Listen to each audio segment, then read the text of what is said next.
Today is June 5th, 2025.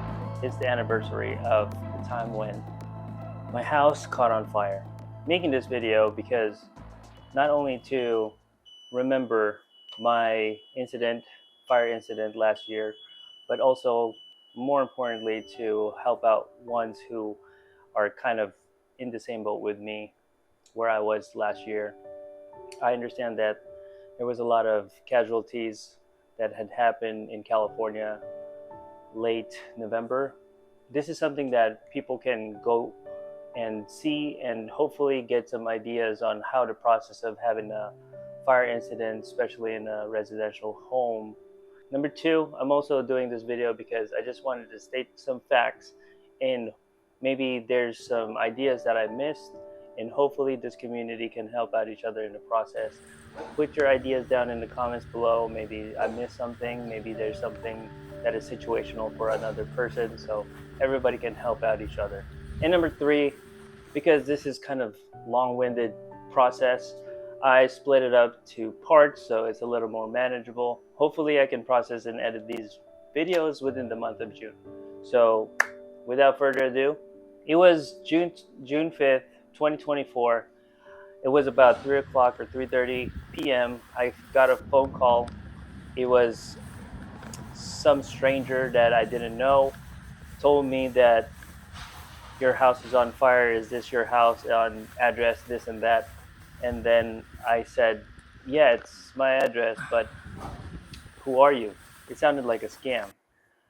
This is restoration, blah, blah, blah. It's a business where they restore fire incidents, tornado, hurricanes, things of that nature. And they basically have this kind of paid subscription or paid service where they get screening calls from 911, and then they caught me 5 minutes, 10 minutes later. I talked to the property manager. She was there, and then she explained to me what is going on. And then my now ex-wife and I rushed to the site. It was about 2 hours away from our home, and the feeling was something that I can't explain. And this is kind of a video that explains it.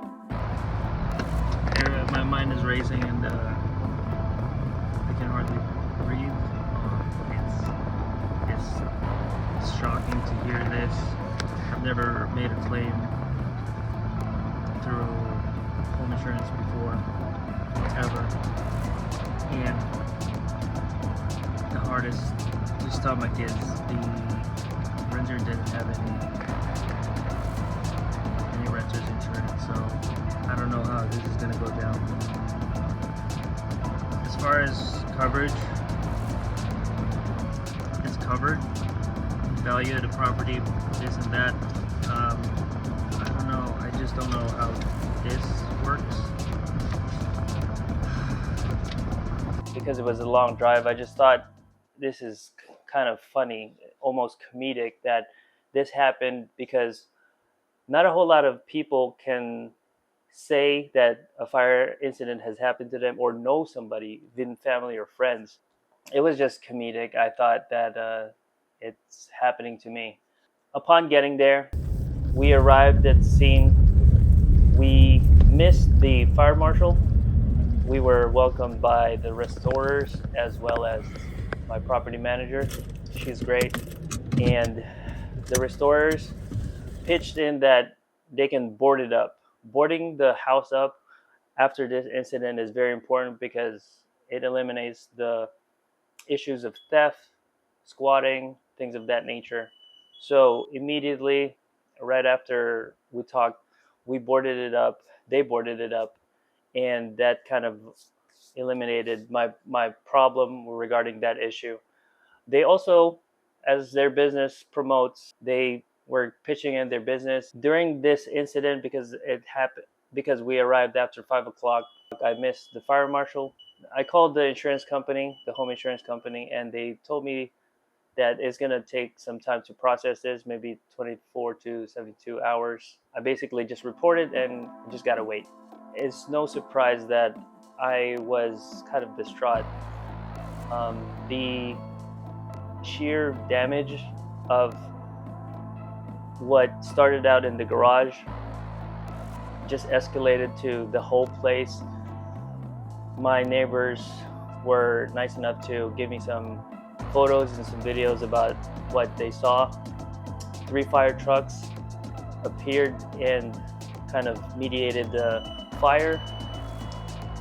It's a blessing that the houses were not almost close to each other, so there's a lot of distance from one house to another, so that's a blessing. The best part about it is nobody's hurt. Tenants were safe and sound. I went straight to the tax assessors. The house is not whole anymore. The value is not the same, so you think. The next day, I went straight to the tax assessor's office the next day and asked them about how the process of assessing my home is at this current state. They had told me that the tax assessors go around the community before the year ends, so around November, December, and they drive around and see what the standing of the house is from the outside. Nobody really checks it from the inside. The fire happened in June. I'm gonna have to wait for their assessment in November. I'll have to re-report it how the status is. So that's gonna be fun. In the meantime, the best thing that the assessors had given me was to evaluate the house from the prior year. So that's that. And that's kind of how the first 2 days transpired. Mind you, this is a long process and there's a lot of things to cover, but I'm appreciative that you're sticking around to this series. Give this video a like and consider subscribing if you guys want to know more about how this goes down. Leave some comments and some suggestions if you came into some sort of the same experience. That could be contributive to the community. With that said, I'll see you guys on the next video.